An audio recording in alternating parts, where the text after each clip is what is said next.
মাল আউট হয়ে যাবে গল্পটি শুনলে কানে হেডফোন দিয়ে শুনুন। আমার নাম করিশ্মা। আমার বয়স ৩০ বছর। আমার বিয়ে হয়েছে ১৫ বছর আগে এবং আমি দেখতে খুব ফর্সা।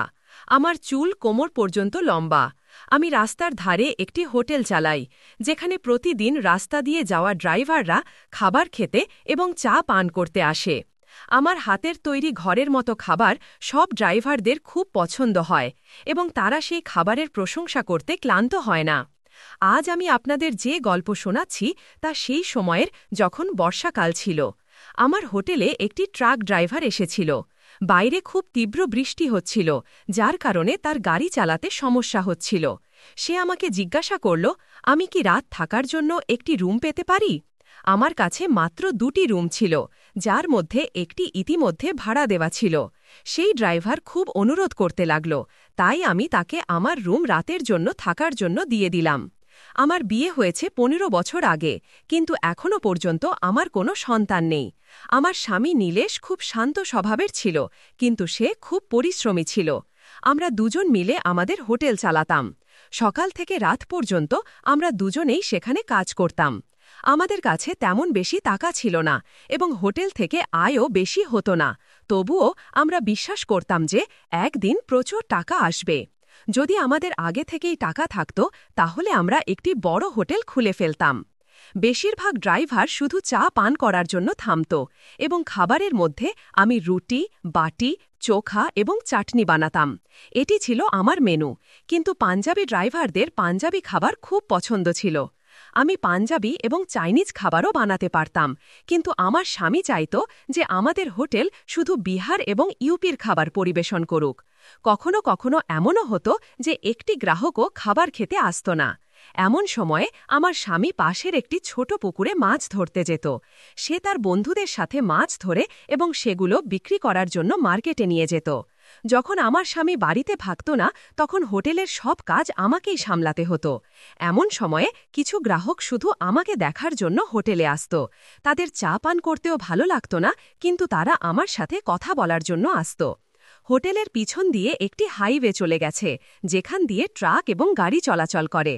এর কারণে আমার গ্রাহক কমতে শুরু করেছিল। যারা হোটেল এবং লজ চিনত, তারাই এখানে আসত। নতুন ড্রাইভারদের হোটেলের সম্পর্কে জানাই হতো না। আমার গ্রাহক দিন দিন কমছিল। আমার ব্যবসা যেন বন্ধ হওয়ার পথে ছিল। ঘরে টাকার অভাব অনুভব হতে শুরু করেছিল। মাছ ধরেও বেশি টাকা আসত না, তাই আমার স্বামী শহরে মিস্ত্রির কাজ করতে চলে গেল। সেখানে মিস্ত্রির কাজে ভালো টাকা মিলত এবং আমার স্বামী সেটাই করতে লাগল। আমার স্বামী আমাকে বলছিল যে এখন হোটেল বন্ধ করে দেওয়া উচিত, কিন্তু আমি তাকে বলতাম, না, আমি ঘরে বসে কি করব?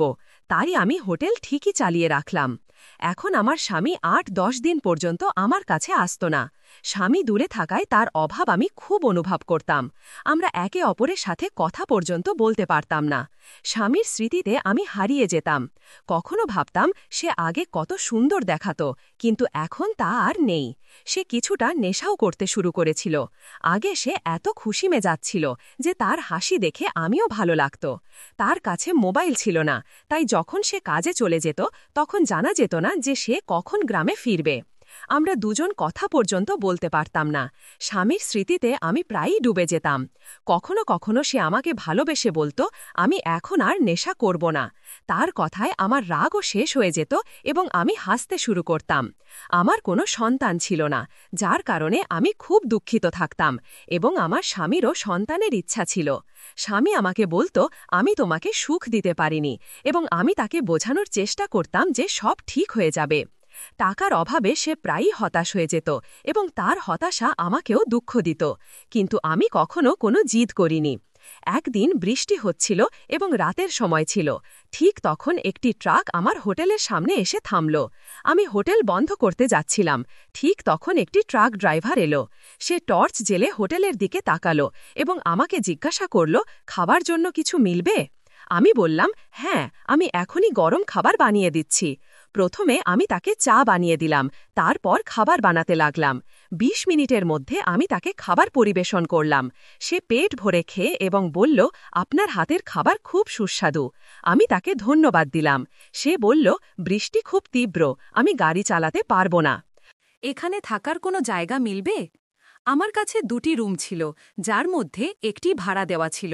সে স্বভাবেই খুব ভালো লাগছিল, তাই আমি ভাবলাম না যে গ্রাহকের সংখ্যা কমে গেছে, তাকে ফিরিয়ে দেওয়া ঠিক হবে না। আমি বললাম, একটি ঘর আছে, কিন্তু সেখানে আমি থাকি। সে বলল, কোনো সমস্যা নেই, আমি সেখানে মানিয়ে নেব। সে ট্রাক থেকে তার ব্যাগ নিয়ে এলো। আমি তাকে ঘরে নিয়ে গিয়ে জায়গা দিলাম। ঘরে 2টি খাট ছিল। সে তার ব্যাগ রেখে একটি খাটে বিশ্রাম নিতে লাগল। আমি হোটেলের বাকি কাজ সামলাচ্ছিলাম। সে একটি খাটে ঘুমিয়ে পড়ল এবং অন্যটিতে আমি। রাত প্রায় 2টা বাজে। বৃষ্টি থামার নামই নিচ্ছে না, বিদ্যুৎও চমকাচ্ছে।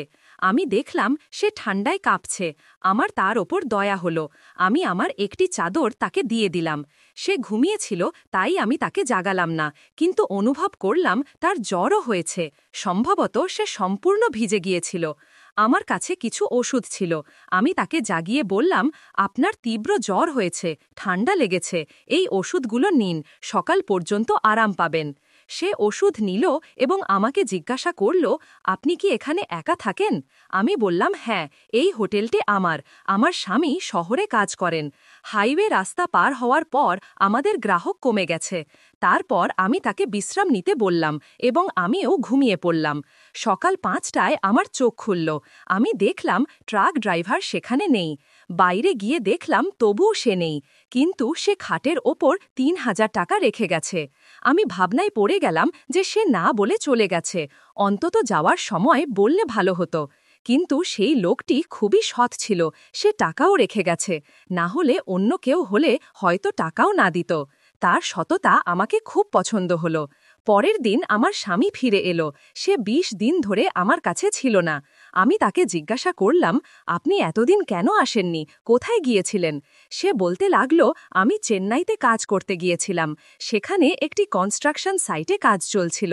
ফেরার পথে বৃষ্টি খুব তীব্র ছিল, কোনো যানবাহন পাওয়া যাচ্ছিল না। কিন্তু এখন সব ঠিক আছে। আমার স্বামী 20 দিন পর বাড়ি ফিরেছিল এবং এবার সে কোনো নেশাও করেনি। সে আমাকে বলল, দেখো করিশ্মা, আমি তোমাকে বলেছিলাম যে এখন আমি নেশা করব না।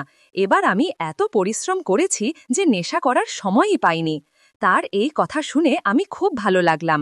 1 মাস পর সেই ট্রাক ড্রাইভার আবার আমার হোটেলে এলো। আমি তাকে দেখেই চিনে ফেললাম।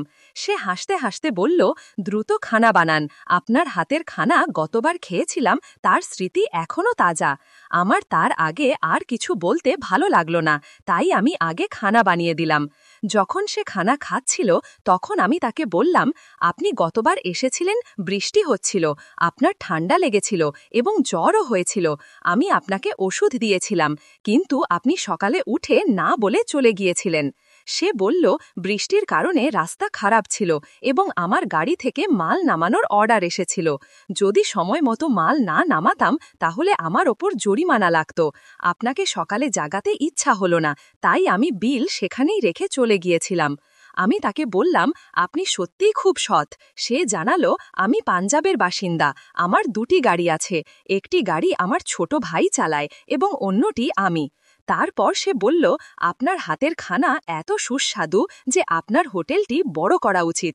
আমি তাকে বললাম, এর জন্য অনেক টাকা লাগবে, যা আমাদের মতো গরিবের কাছে নেই। এই হোটেল থেকেই আমাদের সংসার চলে।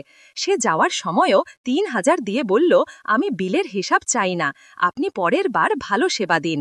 আমি বললাম, আপনাকে শুধু 2325 দিতে হবে।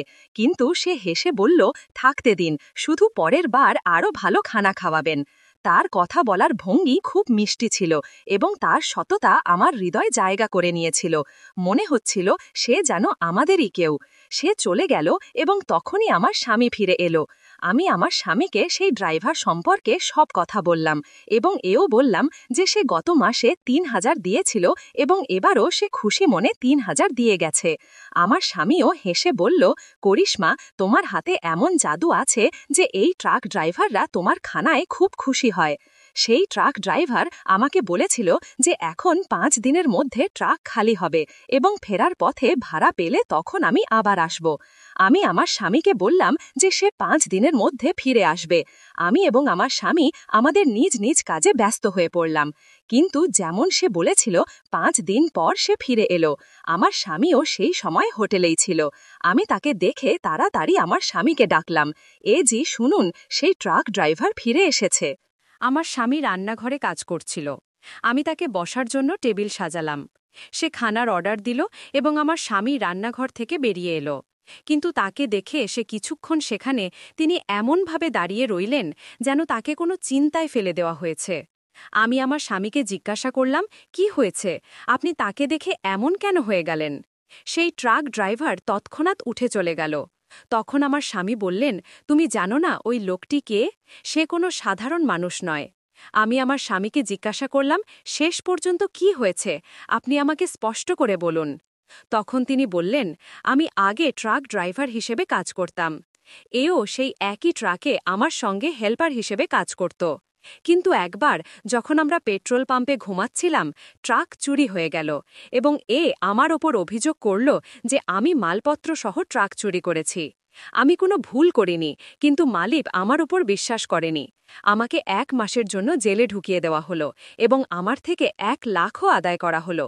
সেই ঘটনার কারণেই আজ আমি ঋণের মধ্যে আছি এবং হোটেল চালাচ্ছি। আমার স্বামীর দুঃখ আমি বুঝতে পারলাম। আমি গভীর চিন্তায় ডুবে গেলাম। কিন্তু সেই ট্রাক ড্রাইভার আবার হোটেলে ফিরে এলো এবং আমার স্বামীকে বলল, দোস্ত, যা কিছু হয়েছে তাকে একটা স্বপ্ন মনে করে ভুলে যাও।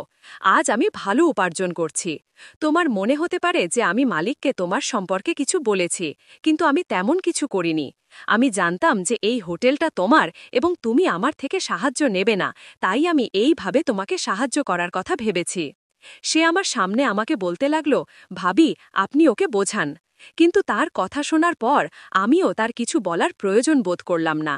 সে চলে গেল এবং যখন সে হোটেল ছাড়ল তখন 1 লাখ দিয়ে বলল, যা হয়েছে তা ভুলে যাও। 2 মাস পর আমরা জানতে পারলাম যে আমি গর্ভবতী। আমি এবং আমার স্বামী খুব খুশি হলাম। আমরা সব পুরনো কথা ভুলে গেলাম। বন্ধুরা, এই গল্প বলার উদ্দেশ্য কারো মন খারাপ করা বা কোনো অনৈতিক কার্যাবলীকে উৎসাহিত করা মোটেও নয়, শুধু আপনাদের সবাইকে সতর্ক করা। যদি আমার গল্পটি আপনার ভালো লেগে থাকে তাহলে ভিডিওটি লাইক করুন, চ্যানেলটি সাবস্ক্রাইব করুন এবং এই ভিডিওটি যত বেশি সম্ভব মানুষের সাথে শেয়ার করুন। আবার দেখা হবে এমনই আরেকটি গল্প নিয়ে। ধন্যবাদ।